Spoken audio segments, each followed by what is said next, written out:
Welcome to Go Away, a podcast when two miserable fucks discuss bullshit they like. Yes, bullshit we like. There we go. That's our intro. We made it just now. Good enough. Good enough. I'm keeping that all in. Alright, so anyway. So I haven't been watching Constantine. And honestly, I'm not that invested in the thing. I watched one episode and then I was like, nope. Well, the first episode was the one that a lot of people were like,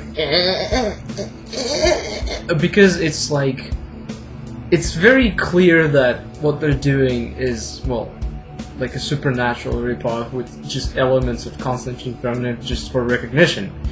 But, like, I hated it when I watched it. Because, you know, like, I'm a fucking big fanboy of Hellblazer, and, well, sort of. And watching that made me kind of cry inside, but then again, like, I don't care because Hellblazer ended. Like, and it's not like my comic book that I like is like an ongoing series that's never gonna stop, like Batman or something, right? Yeah. Except, it kinda did, but it doesn't count. So, it's not like my comic was great and then people came and ruined it and it's ruined right now, and I mentally just pretend it's over or something. But no, like, I kind of like take the whole Hellblazer together, and even if there are bits that I don't like, it's over, it's done. Like, it's like a slice of life now. It's just like a character that has been aging, and by the end of the Hellblazer, he's like 60 or something. So, you know, it's good, it's alright. He disappears into thin air. It's a very weird ending, by the way, for the series, so I don't know. But it didn't matter at the end. Yeah, and like the whole like Constantine series is just like, you know, it's not my thing, it's not Hellblazer. I see what you're doing, you're taking the character and trying to make it something else, but fuck you. I'm not interested. I'm just gonna go ahead. Feel free to do whatever the hell you want. I have nothing to do with this. If you think I'm just that kind of like a comic book fanboy that's gonna read it because I like Constantine now, that's not the situation. I mean, you like Teen Titans. Mm-hmm. And you're like a big comic book nerd. Well, No. yeah, but I think even you have dignity, and you won't be like reading a Teen Titans series if they just decided to fuck everything up and change everything or something. I don't know. Can you even fuck it up? It feels like that's a series that's not entirely like heavy on the characters and no, not really. I mean, it's a completely different team now anyway. Yeah, so it's basically like, so that's a bad comparison. It would be more like fucking up the feeling if you fucked up Teen Titans. But isn't that what they already did? Like, with the feeling of the series changing to something that it's completely not. Like, remember the whole, like, backlash with the sexy Starfire and sexy Raven? Well, Starfire wasn't in Teen Titans, so for the new reboot. Oh. This is hard. She was in Red Hood and the Outlaws. Why would she... Never mind, I don't know these characters at all. Even when you think you do because you watch the series, you don't. You do not know them. Do you really know these characters? You know what's kind of interesting when you think about it? Like, you think you know them, right? But then there's a wealth of information about them, and it's good to know all of that, but there's a point where you stop being just very well informed, and then you know everything, or most things. And then you notice that the character stops making sense. Because so many writers did it, and so many arcs, and so many settings, and so many everything, and then like when they try to unfuck it, and like introduce infinite crises and shit like that, it actually does the opposite and complicates it even more, especially for like a normal person. So there's a point when really knowing a lot about character makes you know even less. Because then the character stops being like a character, it becomes something else. It becomes like an intellectual property. that Yeah. may or may not have things happen to it at some point in time in history, right? So I don't know. That's a weird thing. So yeah, like I say, well, I've seen the show, right? Starfire is this kind of weird alien that's adorable and cute and doesn't understand how things work, but that makes it endearing. But then there's a sexy Starfire, and then there's a Starfire that would sound douchebags that I don't even know what she's like, and which Starfire is the right Starfire, and then would be like some nerds show up and go like, well, actually, this Starfire is not the right Starfire, it's right Starfire, and then like, okay, this is too deep into this, so you know, like, but then what we were saying, yeah, let's get back to Batman Eternal. You were saying that it caught up with Batman Eternal. Finally caught up with that Batman teaser from way the fuck back before Zero Year. Did you ever actually read that, or did I just tell you about it? Actually, no. You know, I think I remember the 0 year. I remember seeing you get the 0 year, like the first issues in the arc, and I was looking at them and going like, wait, what? How? What? Because I was confused because I actually just finished reading that arc, except I didn't know I finished reading that arc. I was just like, okay, what's next? Bluebird? Alright. And then the arc happened. Like when he goes, it goes like back in time to like the year 0 or something and shit. And you know what? No. Did you just? Yeah, that's that. The 0 year one was where Riddler took over Gotham. Yeah, that's what I'm talking about. Oh, okay. I thought for a sec you were talking about the stupid. See, I don't even know anything about Batman. Batman Through Time one. Oh yeah, no. Did you think it's stupid? I thought it was kind of. Well, I mean, full disclosure, I haven't read it yet, but. Oh yeah, right. I remember that now. What was that thing? Okay, so the thing is, I was confused at that point because I didn't know why it went into that other arc that was just there, right? And I thought, so they're just gonna go into it and come back immediately, but then it turns out, no, that there was like a whole arc went on for like issues and issues and issues, and there was that whole moment of him using a bow and having like no, like no sleeves on his costume and everything, and just bad cycle. Well, which is not unusual, I guess. But and the tigers, wasn't the tigers? I think it was the tigers. But yeah, there were tigers. However, I did like that. No, wait, they were lions. Yeah. See, we care about being completely correct about factual information when it comes to comics. Yeah, but yeah, I have no idea. I haven't read Batman Eternal. I asked you a bunch of times, and you were like, "Oh man, it's so cool, shit," and I'm like, "Okay, this is too confusing." Well, anyway, there was a Bluebird teaser that was just one issue right before the 0 year arc started, and it was where Catwoman's like the new crime king in town. And she has this casino thing, and it shows Harper, the chick who's Bluebird, using like an old password to get into the casino because gambling isn't legal in Gotham, so all the casinos are underground and run by crime lords. Who don't Except know Catwoman. They should change passwords. No. She changed the password. That's why it was the thing. Catwoman let her in anyway, just to humor them. But so Catwoman took down all the other casinos and all the other crime lords. So her casino's like the one thing. And then so Harper is strolling in, and she uses the old password, and they let her in just to humor her. And then she does the beepity like a pager thing to get Batman there. Okay. And then that's where that awesome panel I showed you where she's fucking hanging from the ceiling with her electricity rifle and everything. Oh, right. So it finally caught up to there, and obviously went a little bit past that. So what's happening is, and this is a spoiler alert, I guess, in more ways than one. But So the Clue Master's daughter, who we all know Clue Master's like a C-list villain who doesn't really matter, but his daughter is Stephanie Brown, and Clue Master got caught up in like the big conspiracy that Hush is doing, and his daughter, since she's Stephanie Brown, like she's not gonna stand for that, so she becomes spoiler and tries to like stop what her dad's doing, but because of that she has like a huge ass bounty on her head. Wait, did you just say that she becomes a spoiler? Like her character is a spoiler? Superhero name is Spoiler, yeah. Oh, I see what you did there. Yep. Now Anyway, I get it. Did you get that, listeners? This amazing joke.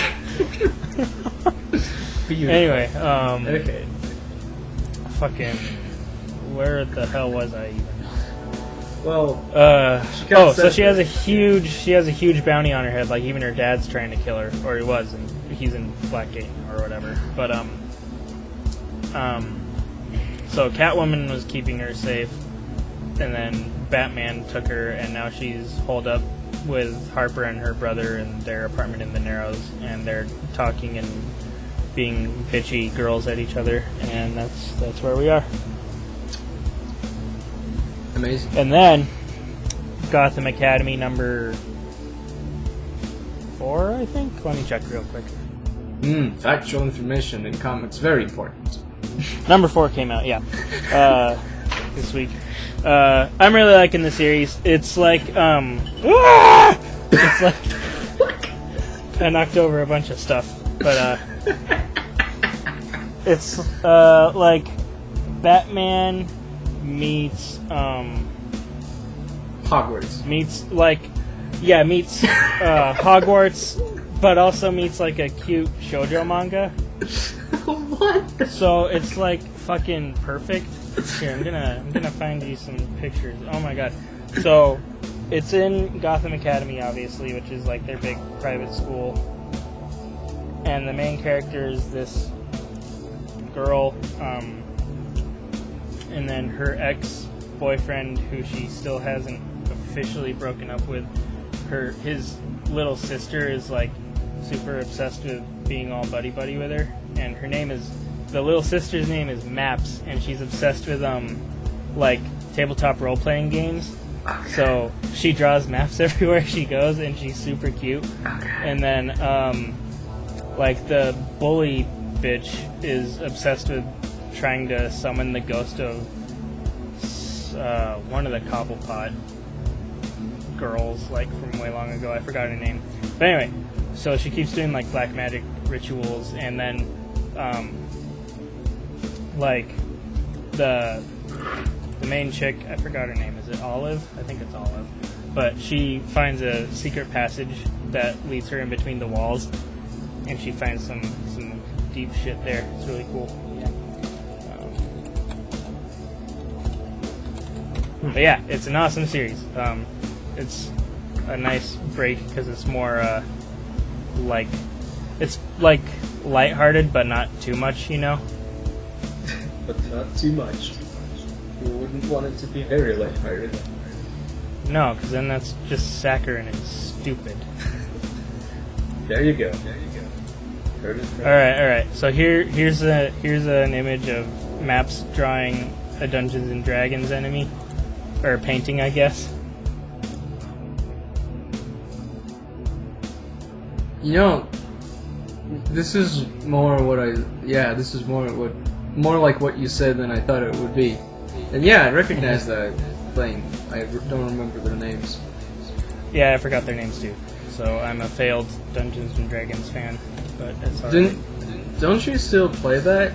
Well, you would. No, you would if I would if you were here. I told them I wanted to do it over like Skype or something, but we didn't even play it all during the summer, so. Oh, I really? think they just stopped, man. Yeah. But technically, you still have the characters. Okay, full disclosure: never played Dungeons and Dragons game. Always wanted to, never played anything. Have no clue how it actually fucking works.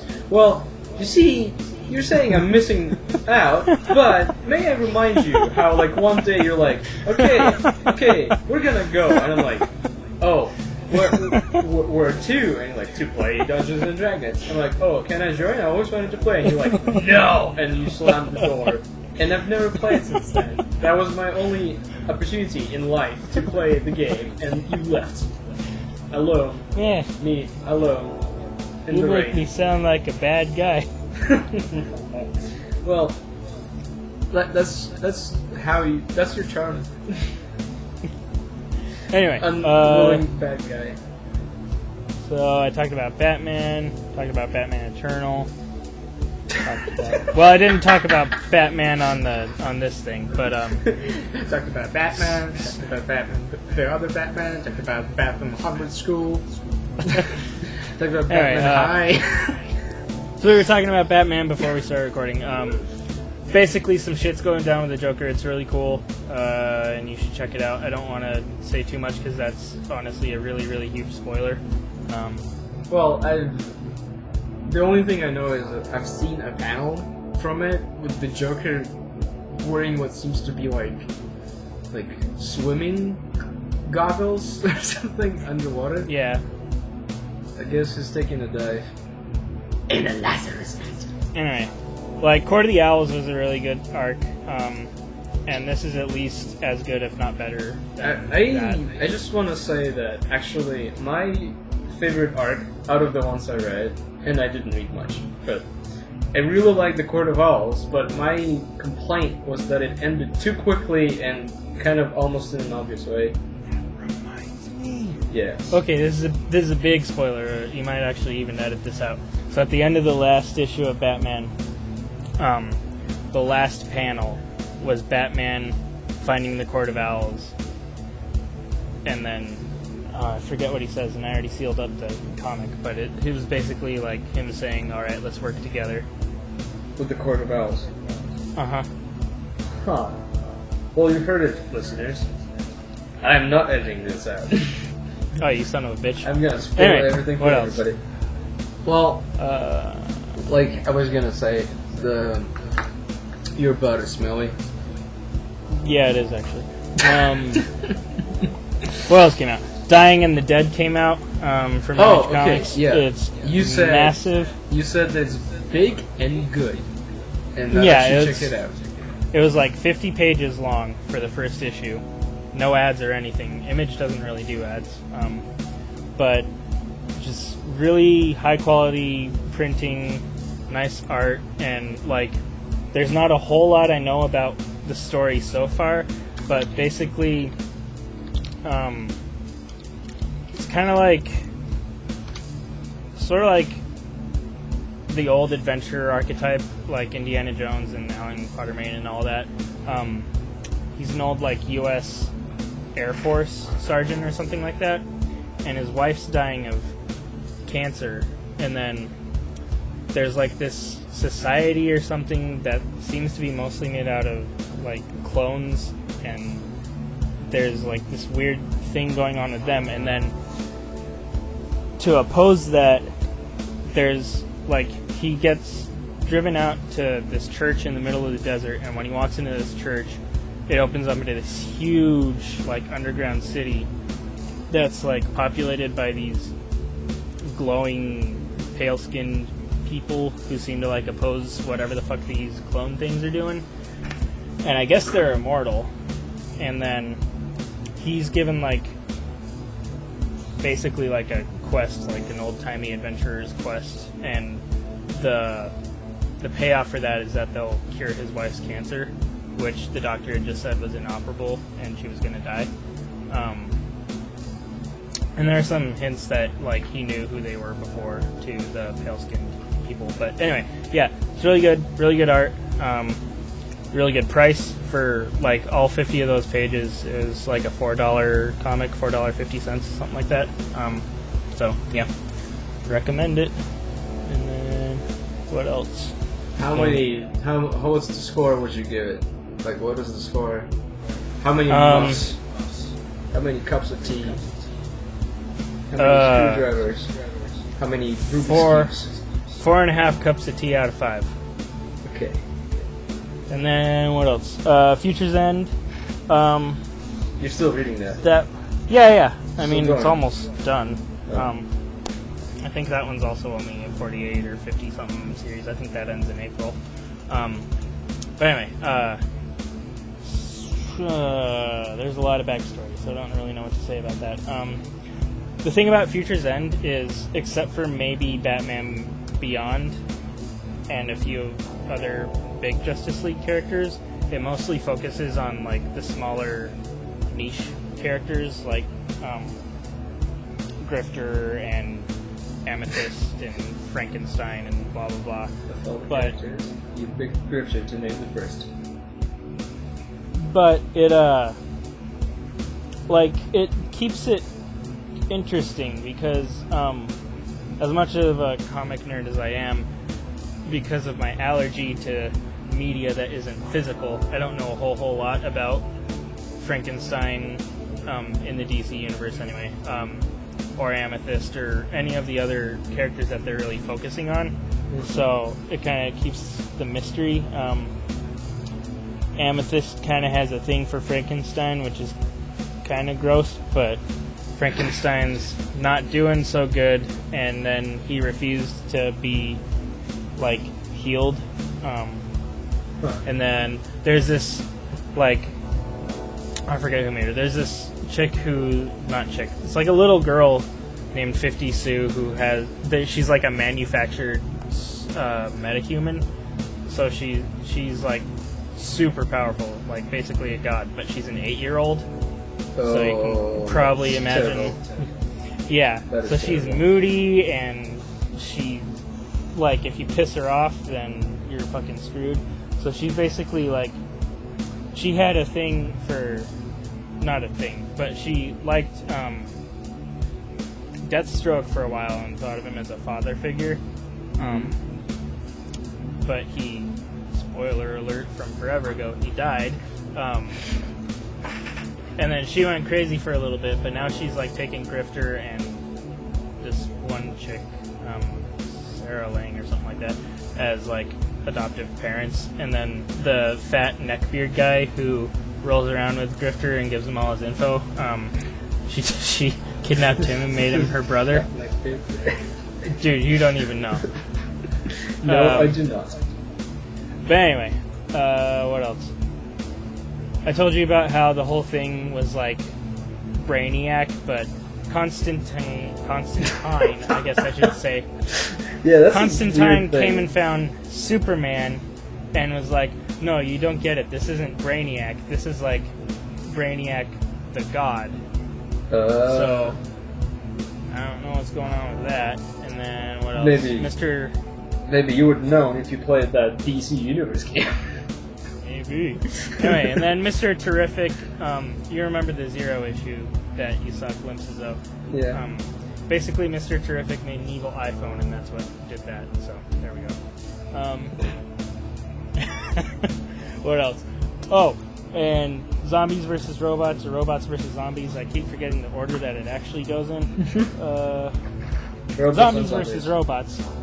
That came out actually last week, but I had already bought my comics and come home, and then I was like, I looked at the art and reviews, and then I was like, I should add to my box. So I called them later, and they put it in my box, and I picked it up this week. But anyway, really, really good. Kind of reminds me of heavy metal stuff. I keep knocking over stuff when I get up to look at the comics. Anyway, it reminds me a lot of like the heavy metal magazine and cartoon type stuff. Oh, yeah. Like in tone and just like the premise, because heavy metal. I mean, there's been some quote unquote more cerebral stuff in there, but like yeah, there was. But like a lot of it's just pretty goofy, you know. Like you take any premise and then you just go, well, why the fuck not do it? And so like apparently the story was the writer was talking to someone, and they were like, I want you to make me a story about zombies versus robots. And then he's like, well, all right then. So what a nonchalant way. And then he just walks out, like, all seemingly angry, like, yes, why the fuck not? He's just... Anyway, so from there they made, like, several graphic novels, a couple prose novels, and some anthologies, and this is their first, like, monthly comic series for it. And I guess there's a movie in the works, too. What? Yeah. Well, okay. Oh, and each issue has, like, 3 different stories in it. Oh, well, I shouldn't say each issue, there's only been one so far, but this issue had 3 different stories in it that seem to be ongoing. Well, good for them. When are you gonna read Trees? When the trade paperback comes out next month. You seem like you have it all under control, under wraps, all planned out. Yep.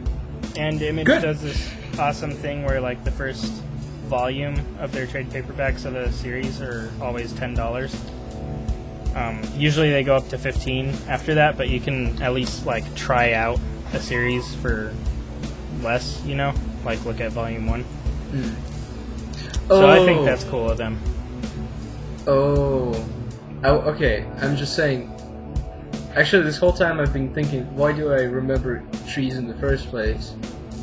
And it's because I just realized that I know about it in the first place because the writer is Warren Ellis, who is well, I mean, obviously he worked on Hellblazer and everything, but he's most, like, famous for, I think, Transmetropolitan, which is a thing you haven't read. Not yet, anyway. And that puts a dent in your amazing comic book nerd.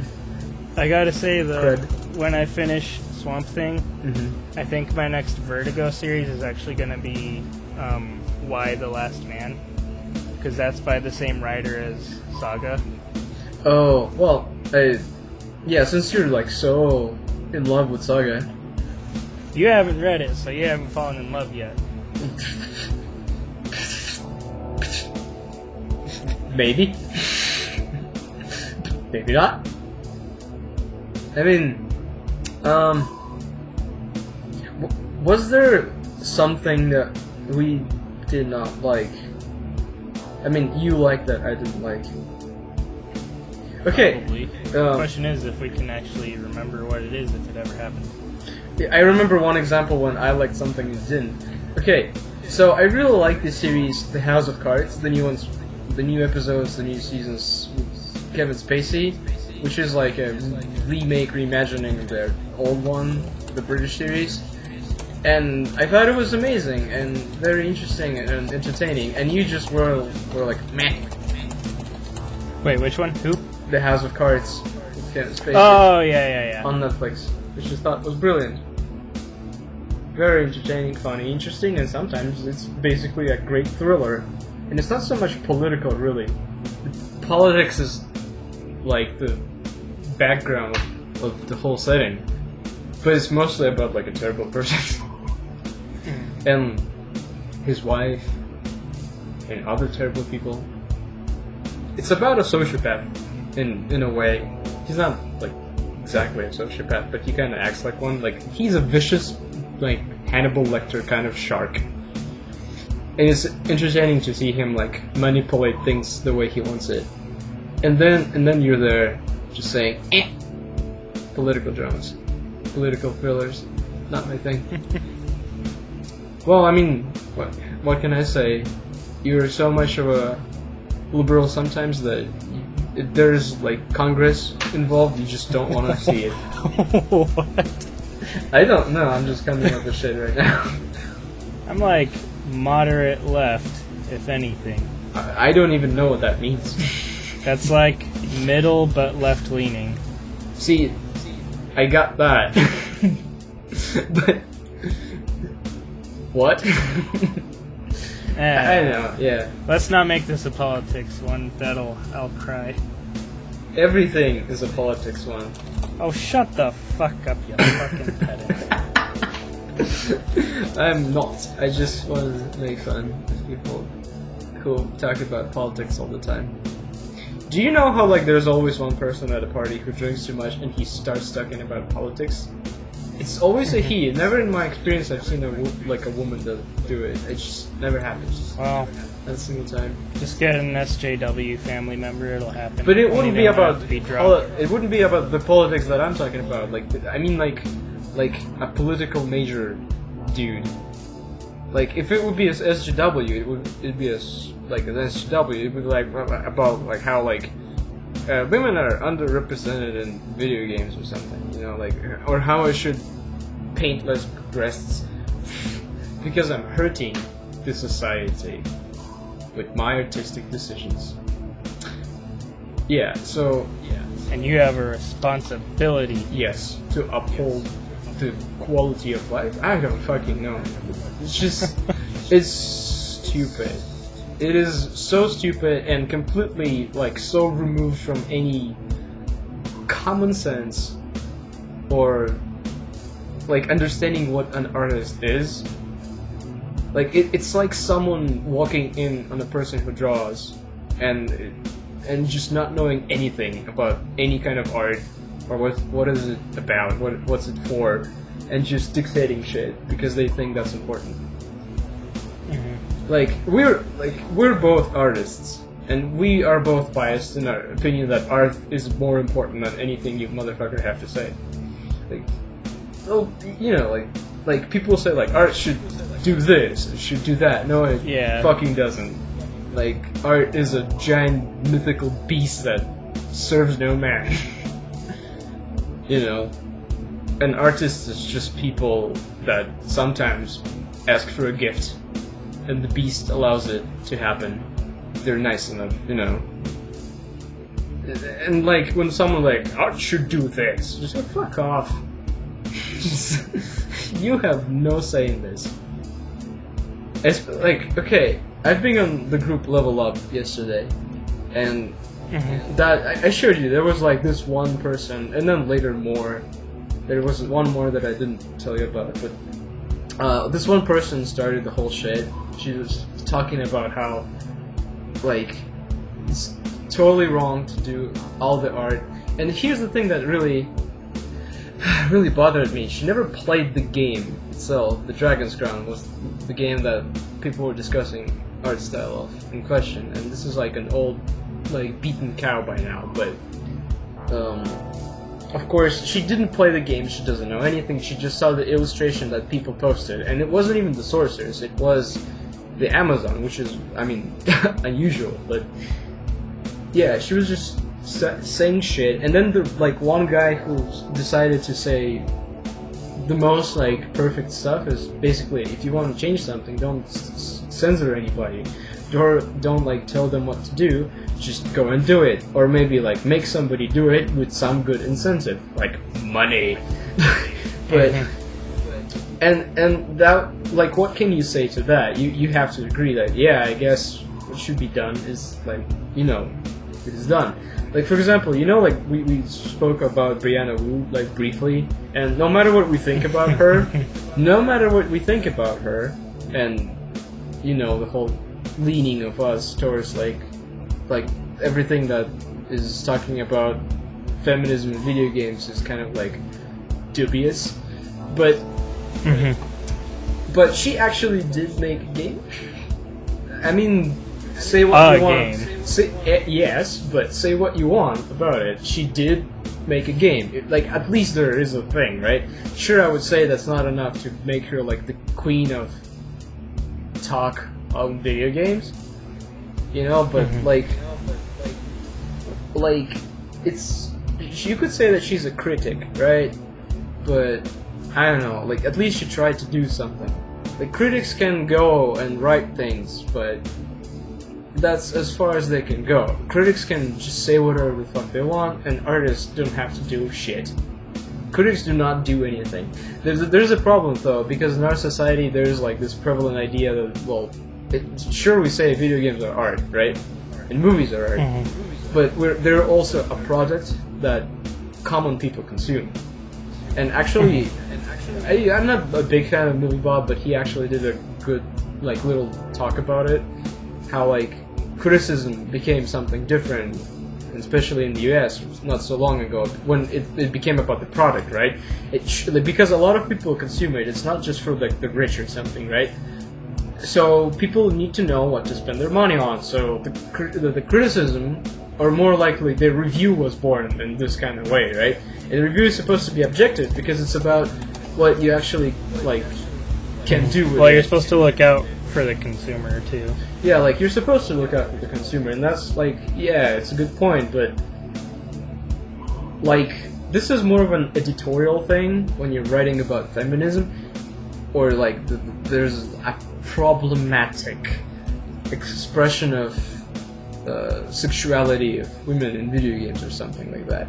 But see, the thing is, like a lot of respected people like Total Biscuit say that it's like supposed to be a side column or something along those lines, because it's not necessarily going for the consumer. You could say that it is, but that's like, you cannot prove it. You cannot say this is your opinion, this is your subjective point of view. This is not actually, like, you can say that subjectively the game does not work. That's as subjective as it can get.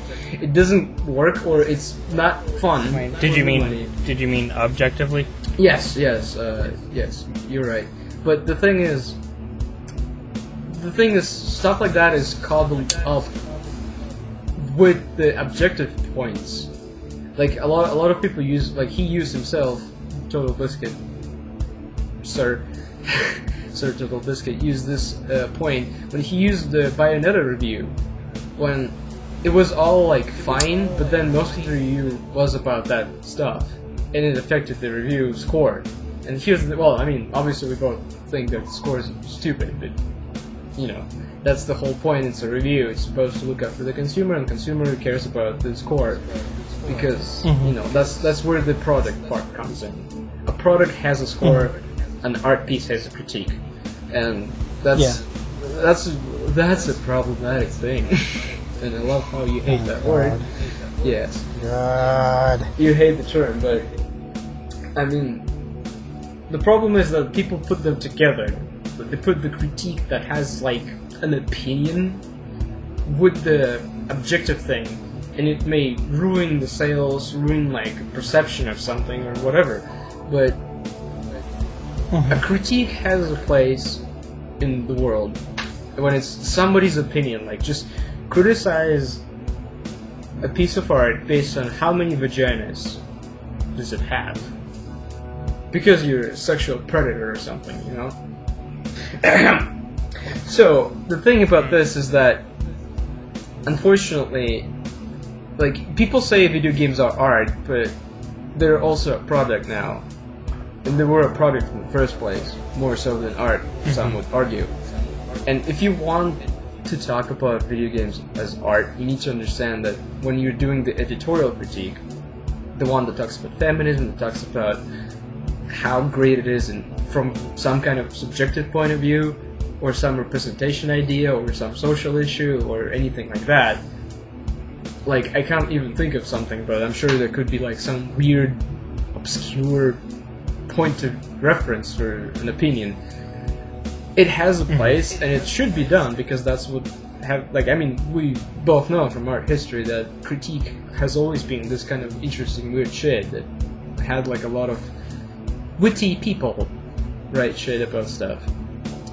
But it doesn't like matter, you know, like, it has nothing to do with how, like, what artists do, because an artist is supposed to do what they like want to express themselves and express the world around them the way they want, like, express something. But a critique is not supposed to matter. It's a reflection of the work. Now, here's the thing: a review, though, a review is objective, and a review is a review of a product, and that's when the critique like seeps in and ruins everything, because it's supposed to be separated. But I mean, see, to understand things like this, you have to be a person who is wise enough to understand this, or has some kind of cultural education, and maybe some kind of art field to understand how historically it hasn't all been about the stuff. So it wouldn't be weird at all. So what I was trying to say is that like, the point is that the guy was trying to make in that Level Up group, which is about art, by the way, and I know. people trying to create concept art and blah blah blah. In case you don't know, it's like a guy tried to make a point that's like, okay, that's your critique, that's your point of view, that's your design philosophy, right? Has nothing to do with me. I painted this stuff the way I see it. Here's what you should do, since you're an artist and you're in the group, right? Like, you should do it the way you want to do it, right? But no, she kept attacking him, saying that that's a stupid point, saying that, you know, like, there are right way and there's a wrong way, and missing completely the point what is objectively good and what is, like, subjectively good. And that's sad. That is sad. But what can you do? I mean, sometimes you just have to wait for the little silly people to grow. Because when they grow up, you can actually punch them. I think the other problem is, like, I hate that, but because a lot of times people will, like, especially nowadays when we can just instantly post shit, we'll go more off of what we feel like right at the moment before we can even think about it. Yes. So, like, no one, A, it doesn't help that they're all, like, 12, but B, no one realizes that, like, even if you don't agree with art, nothing ever good has come out of restricting what an artist can and can't do. See, here's a big giant point that I think we can agree on, is that censorship is bad. And I mean, there's obviously, like, the point that, well, we don't have censorship, right? There is freedom of speech, at least in this country, but that's like government, right? And yeah, and well, I mean, it doesn't matter if it's not government, right? Like, if it's just people who don't like to it, a then point, yeah, who fuck like, because corporate censorship is a thing too. Yeah, but I would not be so much like. Neither would I. That really. That is just the reality of capitalism. Really only matter to me. Yeah. That is just the reality of the business model and, you know, just life here. That's the system. But, like, government censorship is bad. But you see, here's the thing. The people who complain about that wouldn't agree with us. There's no way they would say that censorship is bad, like how we do, because we also... I mean, Neil Gaiman put it the best, right? He said that, like, the law for protecting the free speech is not a precise instrument. It's a blunt weapon, and it cannot go for something, right? Which is a very... Well... Like, basically explaining it's perfect, right? Like, and another point I've heard brought up is, like, if we're unable to protect, like, scum from saying stupid, shitty crap that no one believes in the first place, how are we supposed to protect someone when it actually matters? Well, yeah. So basically, like... Well, yeah, but here's the thing. If people would just, like, say this is problematic, right, it would still be stupid, but... No, the people that are fighting for social justice are determined to go all the way and eradicate something like that. See, I mean, obviously... Which is dangerous in its own right, because then things stagnate. We say that people are 12-year-old, and this is very obvious, like, you know how, like, the whole absolutism thinking kind of comes in. Because, like, a grown-up person who's wise enough to understand that you cannot eradicate anything, something will always stay in some percentage, right? It might not be as big, you can't do that, but you cannot completely destroy something. The only way to do it, really, is through censorship. If you become, like, some kind of, like, Marxist community, and you just straight up ban something, that's the only way to completely get rid of it. There would still be an underground thing, you know, of course, but that would be a problem. And the people don't understand that even if you don't like it, it still needs to be there.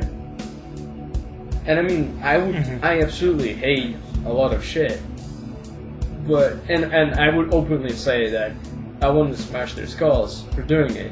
but I'm just being emotional, really, and reactionary. But I wouldn't actually go and do it, dox the people, send them death threats. I wouldn't like write a lot of shit. Even if I would say that out loud to people, that's just my reactionary emotional opinion. If I would be like hired to write a critique, I would never say that. Maybe only if I'm paid to be funny in this very kind of weird way. But I would never do that. I would try to present my point in a more like mature fashion that people would actually agree with, and wouldn't just turn away and say, "This is a clown. Why am I reading this?" Like, how can you take SJW seriously when they say like all cis hetero people should die, right? Like, okay. And I've been thinking... It's only like 90% of the world. Yeah. A minority is a minority for a reason. Not that there's anything wrong with it. I think another problem is, like, a lot of times they'll confuse, like, consuming a product, like a book or a piece of art or something, as, like, endorsing what it does. Oh, definitely. Like for example, I think it's important that we still have printed, translated copies of Mein Kampf and the Communist Manifesto. Not because I endorse them, but because it's important to read them so you can understand what was going through these people's heads so that it doesn't happen again. My mom was very, very weirded out when I told her that I was reading Mein Kampf. She, in fact... See, my mom is not the person that can, like, just tell me not to do something. She's not one of those. So she couldn't really do anything, but if she would be able to, she probably would. But, I mean... Was it like when my sister found that Bible that I had? Somewhat like that. Or was it worse? I mean, see, it would be worse if she could go worse, but she just doesn't have the power or the will to do something like that. So it couldn't go worse. It was basically like, why? Just, like, and I was like, don't worry, I'm researching. Basically. And I really wanted to read it because I couldn't believe that something like that could be so influential in that way. And it was, I mean, Hitler is a person who is painted like as such an evil monster, and I was like younger, way younger at the time, so I had to like, what would like a terrible monster like that would write? If you would read a book by Satan or something, right?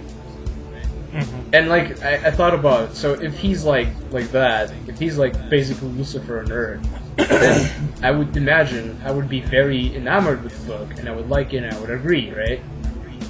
I was actually prepared for that. Like, knowing now that where it could get me, I felt like I could read it and be like, oh, he's very charming and right. But then I read it, it was very funny because he talked about how he would wear stereotypical German clothing like the Simpsons character, eat sausages, and think about how the country is great. Like, that's the start of the book, but it doesn't get much better. I mean, it's not, at least it's not badly written, from what I understand, because you would imagine it could have been worse. But it's not like, I feel like it was there at the right time and the right place, so I was like, eh. Yes. So, and like Mein Kampf, yeah, it is important to have it, at least for like historical, like, collection, basically, at the very least, and reference. And I mean, if you don't study the history, you're doomed to repeat it, and everybody knows that. But apparently, well, you would think everyone knows that. Yeah, you would think, but apparently not. And what can you do? Well, I mean, like you said, they're all 12, so and pretty much just go to Tumblr, right? I mean, remember that one, like, when we were searching through all the SGW crap, we saw one that was basically like, don't go here, don't talk to me, this is my space. and Yeah, go on away. a public forum. Yeah, like, go away, this is my spec, you're not allowed here. This is our place, our, like, you know, our little circle. And, like, this is our place to vent. And I understand that this is stupid, and I agree that it's stupid and obviously shouldn't be a thing, but basically that's what it really is. It's for people like that to go nuts. Like, they go nuts in that one space. They find other people that are nuts and just, you know, vent. They just shake their shorts so the genitals would get hard, basically, for like a little bit. And that's what it all is. Like, not a lot of people who are SCWs actually go out and do anything. Like, they stay at. Well, of course not. They just stay at this, like, at their Tumblr sites and their Reddits and their Facebooks, and they just, like, they would write something sometimes, but they would never actually go and do anything. So there's that. Of course, there's always like a couple of beautiful examples, but I mean, we all know that extremists will happen in anyway. So, those are extremists, and extremists have to be dealt with in a different manner. Like, it doesn't matter if an extremist is religious or some kind of idealist nut. Anything. It's just You know my saying. Hmm? Unless we're talking about Ninja Turtles, radicalism and anything is awful. Okay. Yeah. Get it? Yeah. 'Cause I hope. Ninja Turtles, and they say radical. They do? I've never actually heard. I only heard Cowabunga from They say radical. certain. Okay.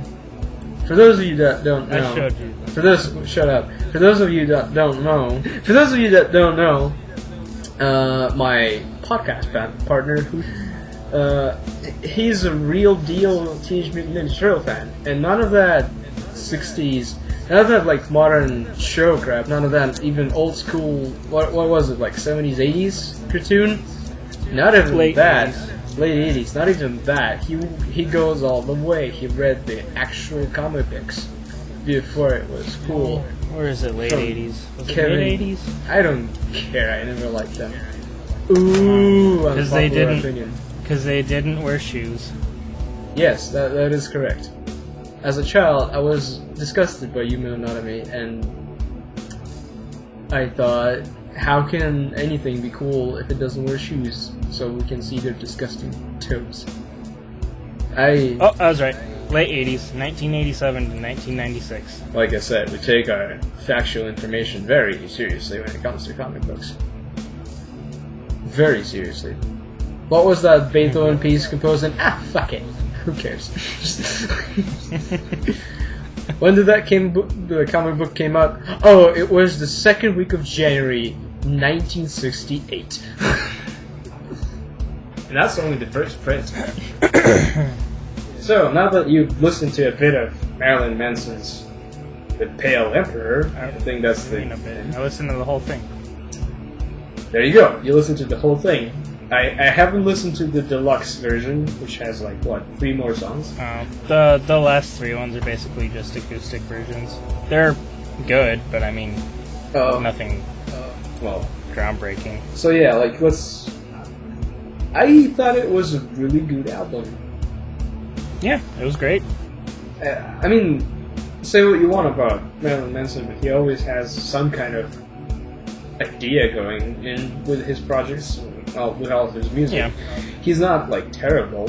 He's not completely, like, secondary. Like, he's up there. He is important. Like, even if you don't like... Yeah. I never liked Trent except Reznor. Except for the early albums, his production quality is really good too. Oh yeah, he cares about that. He cares about being all Hollywood glance perfect. Yep. I mean, some would criticize that, but I think, well, I mean, production quality is what it is. It's objectively a good thing. So... Well, and for his genre too, because he's more industrial. Yeah. A lot of the time. Like, you need good production quality, otherwise It's just kind of weird. What the fuck are you doing? Yeah. It's just gonna be muddled machinery noises. Now, here's a thought I had before.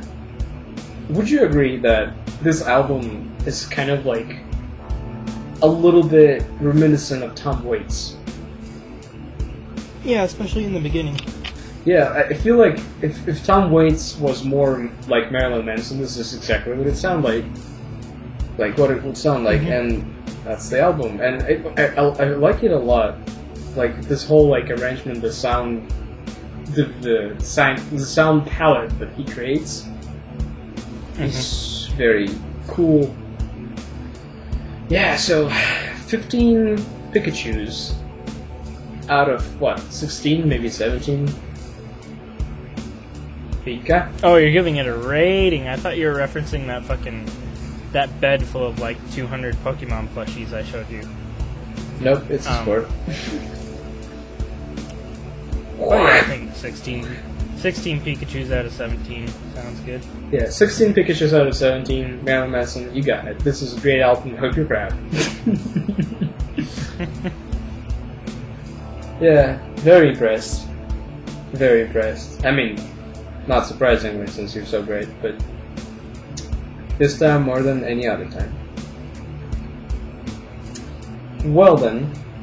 Man, I'm 150 hours in Persona 3, and I'm enjoying every second of it, but, oh man, I have never been so slow since... I've never been so slow. The only person I know who can be so slow is you, and I've never been close to being you when playing a video game, and this is it. This is it. And how fitting it is that the genre is so like you.